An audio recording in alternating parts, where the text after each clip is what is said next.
desde la Asociación Aroa de Burlata invitamos a toda la población de Euskal Herria a que acudan el próximo domingo a Gasteiz para apoyar y decir que estamos en contra de todos estos juicios políticos y sobre todo, en este caso, en contra de la discriminación o de la injusticia que se ha cometido contra 7 jóvenes que los han condenado a 6 años de cárcel.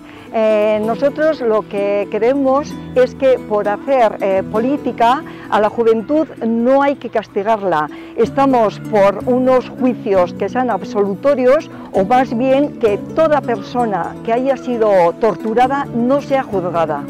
En este caso han sido torturados y los han juzgado por las declaraciones que hicieron bajo tortura.